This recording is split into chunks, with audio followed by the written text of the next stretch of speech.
This video is sponsored by Card Kingdom. You can visit their store by using my referral link in the description below.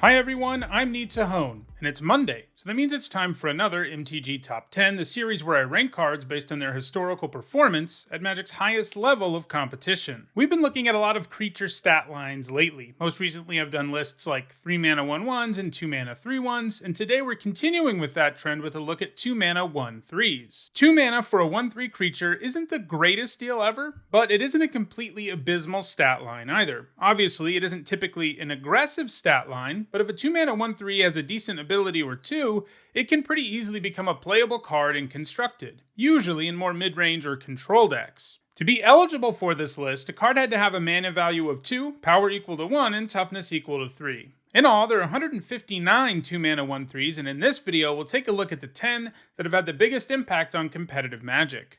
Before we get started, here's a quick reminder on how I score cards in these videos. A top 8 at a Pro Tour, Players Tour, Mythic Championship, Mythic Invitational, Legacy, or Vintage Championship is worth 2 points, and a top 8 at a Magic Fest or Grand Prix is worth 1 point. Alright, let's get to the list. At number 10, it is Wild Growth Walker. This 2 mana 1/3 comes with a very nice payoff for exploring.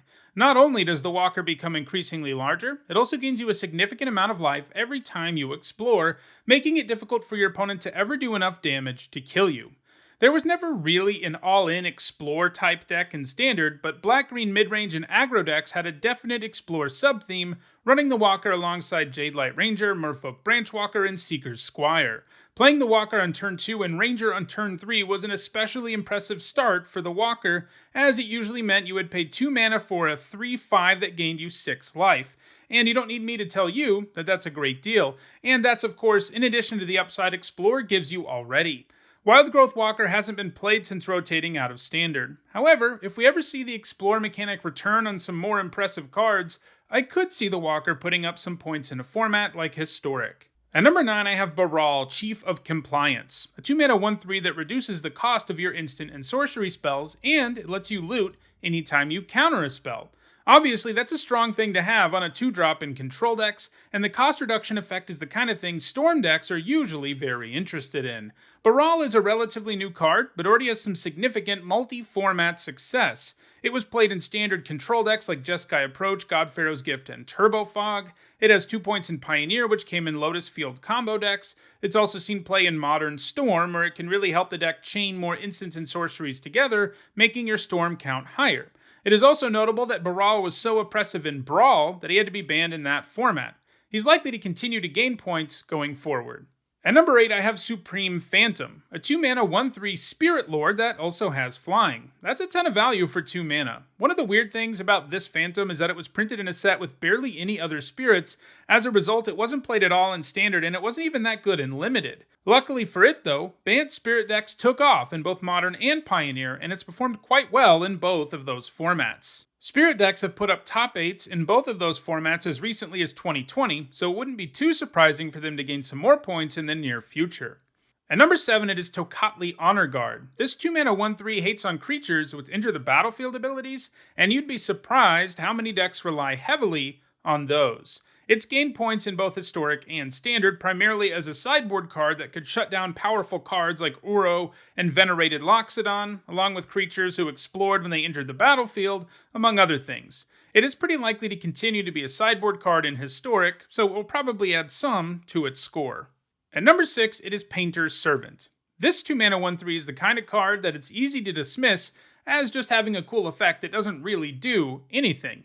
But this unassuming card has become a key card in a very powerful combo deck in Eternal formats. Namely, you could combine the Servant with Grindstone to win the game on the spot.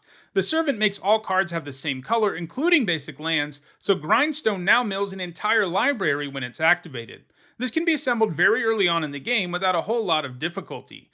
While this combo has found some modest success in Vintage, it's a deck that has fairly consistently been played in Legacy ever since 2009. The Servant will continue to gain points going forward. At number 5, it is Agar of Bolus. This 2-mana 1/3 comes with a nice enter the battlefield ability that will usually result in you drawing an instant or sorcery, and that's a nice thing to do while adding a semi-reasonable body to the board. Obviously, this creature is very well suited to control decks that tend to run a ton of instants and sorceries so that the Augur never misses, and control decks are also much more willing to play a 2-mana 1/3 in the first place. The Augur was played a lot in Standard and was virtually a staple in blue control decks there. It has also gained a couple of points in Modern, 1 point in a Scapeshift deck and another in a blue-white control deck. However, the Augur doesn't have any points at all since 2014. It actually got reprinted in War of the Spark, but was unable to gain any points as a result of that. It might have a bit of a chance to gain some points in Historic or other formats in the future, but right now its future doesn't look super bright. Still, its score is plenty high enough to remain on this list in the foreseeable future. At number 4, it is Dread Hoard Arcanist. When this 2-mana 1/3 attacks, it lets you cast an instant or sorcery from your graveyard for free, provided it has a converted mana cost less than or equal to its power. This makes it a great payoff for filling your graveyard with cheap spells, and that is something that is currently being exploited in multiple formats. In Standard, it was utilized in red-white feather aggro decks, which were already interested in playing lots of cheap combat tricks. In Historic, it's played in Rakdos aggro decks. In Pioneer, its 1 point came in a Wizard's tribal deck. However, it's gained the bulk of its points in the Eternal formats, where there are a huge number of cheap spells for the Arcanist to feast on. In Legacy, it's played in the spell-heavy Delver deck, and it ended up being so good in that format that it got banned in February of 2021. It also has a significant number of points in Vintage, where it's gained points in Jeskai Xerox and Underworld Breach decks. It has a good chance at advancing further up this list going forward, perhaps significantly. At number 3, it is Thassa's Oracle. This 2-mana 1/3 lets you look at the top X cards of your library, where X is your devotion to blue, and then you put one of them in your hand. Most importantly, the Oracle also gives you an alternate win condition. If your devotion is higher than the number of cards you have in your library, you just win the game. This cheap creature's alternate win condition has been successfully abused in multiple formats at this point. In Pioneer, this was mostly accomplished by using Inverter of Truth, and the deck ended up being so dominant in the format that the Inverter was ultimately banned. It also would have gained some points in Historic if it weren't for the fact that it got banned before any major events. It combined far too effectively with Tainted Pact to be a fair card in the format. In Modern, it has gained a few points in Ad Nauseam decks, which generally seek to draw their entire library in a single turn, which means the Oracle is very easy to win with. In Vintage, it's played in Doomsday decks, which can use the eponymous sorcery to get rid of most of their library. Thassa's Oracle managed to get to number 3 on this list despite being the newest card on it. I think it's pretty likely that the Oracle will be the number 1 card on the list in the not too distant future, although maybe Dread Hoard Arcanist will give it a run for its money. At number 2, it is Kari Zev's Skyship Raider. She is an incredibly aggressive creature despite being a 1/3. Menace and First Strike is a nasty combination as it reduces the options your opponent has for effectively blocking, since First Strike can kill one of the blockers before combat and now your creature survives. On top of that, Kari Zev brings her monkey token pal along with her every time she attacks, and as a result she can do huge amounts of damage early, especially if you have removal to clear blockers out of the way.